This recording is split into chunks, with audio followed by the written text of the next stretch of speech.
his friend anytime. But that's another thing we'll get to eventually. That's how we build relationships as guys. But for girls, they'll actually talk about things that are about each other, and they're trying to build relationship. They can share weaknesses because they know that that's how you build relationship, through weakness.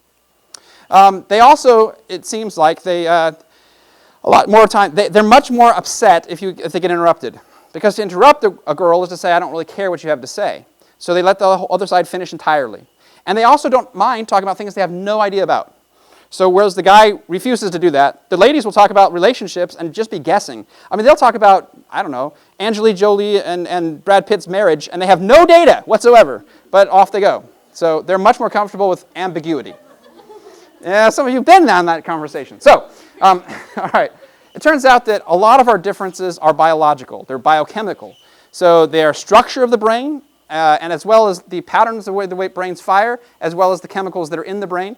And a lot of it's what chemicals affected them as fetuses inside the womb. Our brains are different. So women's hemispheres, the left and right brain, are connected much better.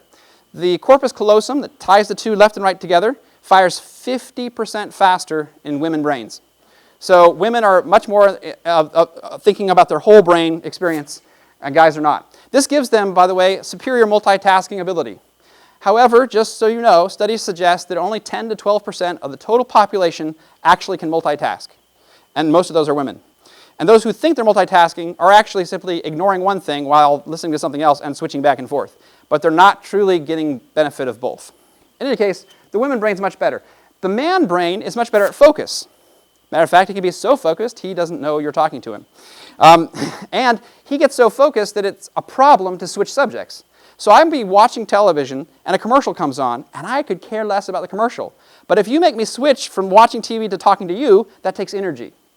Guys take energy just to switch subjects, just to switch attention. It takes energy. It's irritating.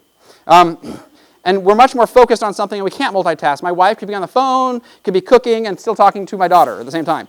I will be on the phone, if somebody talks to me, I'm like, shh, I'm on the phone, can't you have a phone? This is my attention, so leave me alone. I try to stay off those things in general anyway. But so you get the idea, though. The man brain, that's why he usually does better in things like math, which is a subject that requires lots of attention, focused attention, and why women will often do better in English, because it requires more creativity and whole brain expression. That make sense? Studies are showing in the last 5 years that men spend 70% of their time in the left brain. 70%. So women are the only ones in their right minds. So, men tend to have more activity in the left, women have about equal, and this also means that men are biased towards task completion and oriented towards doing stuff. So if a guy buys a computer or anything else, he's not going to read the instructions. He's going to set it up, see if it works, mess with it until he absolutely is frustrated, and then he might look it up if he had to. And he'd probably bypass the instructions and look it up online so it's faster. A lot of women would actually read the whole thing. Oh, you're not supposed to drop this TV in water. And they would read the whole thing, and this is not for outdoor use. And, and then they know what they're dealing with, and they would make it happen from there. Guys are motivated to do. They listen to women so that they can act. They listen to guys so they can act. Women listen so they can understand and empathize. That's a difference. Guys are listening to you to figure out what they're supposed to say next to impress you. Ladies are listening to you so they can empathize and make you feel what you're feeling. That's a big difference, too. It also, of course, means if you tell a guy what's on your mind, and you tell him a problem, he's going to try to solve it. Because that's what guys do. We solve problems. That's why we're listening to you. And it's really frustrating to give a guy a problem he cannot solve, because then he doesn't know why you mentioned it in the first place. Was it just to make him look stupid? So we'll get more to that probably in the future. But before that, let's talk about man-women communications with this video. All right.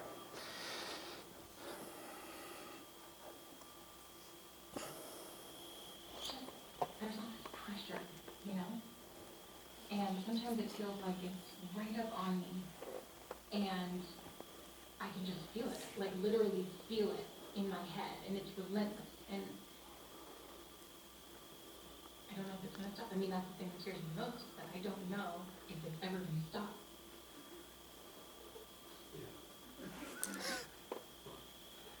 You do have a nail in your head. It's not about the nail. Are you sure? Because, I'll bet if we got that out of there, stop trying to fix it. No, I'm not trying to fix it. I'm just pointing out that maybe the nail is causing. You always do this. You always try to fix things when what I really need is for you to just lick things. See, I don't think that is what you need. I think what you need is to get the nail. Okay, fine. I will listen. Fine. It's just, sometimes it's like, there's this icky, I don't know what it is. No, my sweaters are snagged. I mean, all of them. That sounds really hard. There you go. Ow! On, if you would just. Oh, dear. Okay. But the thing to recognize, guys, is she was happy when he said, oh, that's really tough. So add this to your vocabulary. That sounds tough. All right, all together, all guys, that sounds tough. 1, 2, 3. That sounds tough. Very good. Now, you got to say that with sincerity. It doesn't work when you go, that sounds tough. That's not going to help. But those are the kinds of phrases that the woman is looking for. She wants you to feel her pain, and therefore you can carry her burden in that manner by feeling it with her, not trying to fix it all the time. All right, women are definitely much more easier to frustrate when they're interrupted. They like to spend time getting to the details so that you get the picture when they give you the point. If they just gave you the point, you'd ignore the details. So they want to give you the details, and hopefully, at least in my experience, they have a point. They get to the point. Sometimes they don't. Sometimes the point is just to communicate, and that's okay too. And that's when guys have to learn to love by saying, you know what, if all it takes for this beautiful woman to be impressed with me is for me to smile and nod my head, I can do that. All right, I'm equipped. Women are conditioned to smile more, much more. Every day, women smile more than guys. Why do you think that is? You guys have any thoughts? Are women happier than guys? Okay. So you're trying to encourage people to feel that they feel what you're feeling. And yep, I think so. Do you ever feel like guys are kind of stoic and don't have emotions? Yeah. Yeah. All right. They're more prone to take negatives seriously. So if you're in the locker room and a guy comes up to you and goes, man, you got a big butt. I'm going to go back to that one. You know, you got a big tush. He's like, yeah, so do you. And they laugh at it. And that's funny. And they've just built their relationship.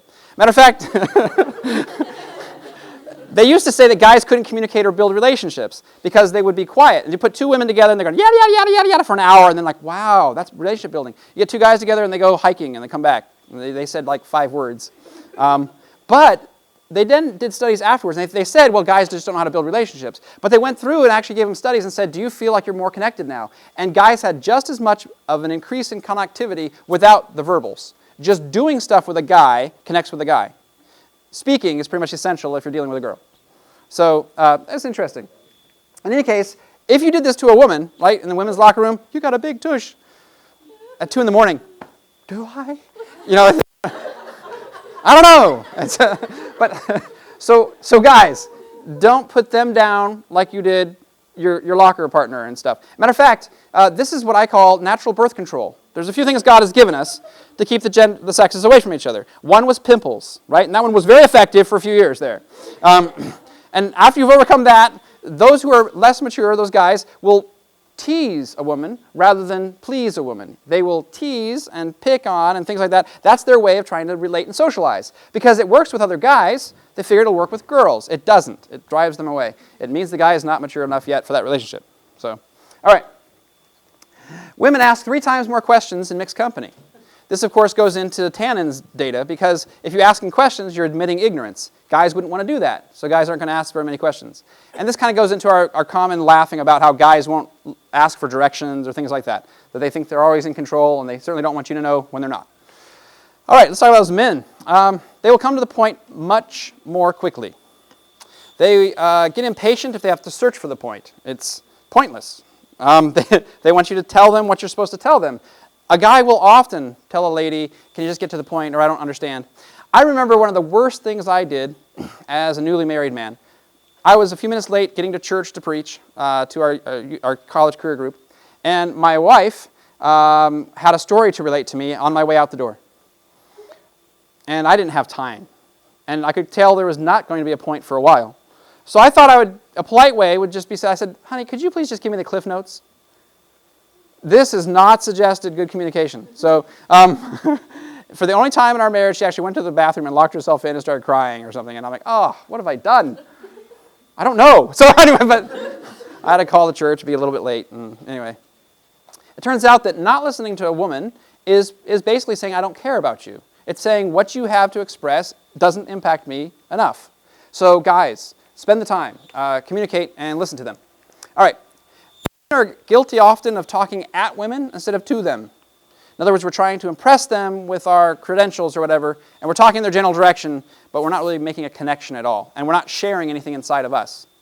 Relationships build when you disclose, when you self-disclose. So I think guys were given courage not to face bullets, but to face women. And what they're supposed to be doing is sharing something that's important to them, and the woman will pick up on this, and she'll be gentle, and she'll start sharing something that's important to her. And it goes back and forth, and all of a sudden you're in a deep relationship. That's the idea. But many guys are too shallow, or they're just too afraid, and they won't share something deep. And when the woman initiates, he's not nice and gentle. He doesn't understand what's really going on, and the relationship doesn't form. If you want a deep relationship, you usually will start out with just like the cliche, how are you doing? You know, or if you're Joey and Friends, how you doing? That's how he flirts with people. Anyway, but just the basic stuff. Then you'd go into just facts. Those are pretty safe. Then maybe more personal facts, such as if you have siblings or parents or things like that. Then you go to opinions, though. And this is where it gets dangerous for the first time, because they might have different opinions. You see, with strangers, you can say, how's the weather, and what's your name, and those kind of things. Once you get to facts, still no one's going to argue with you. But once you start sharing opinions, you're now sharing part of yourself.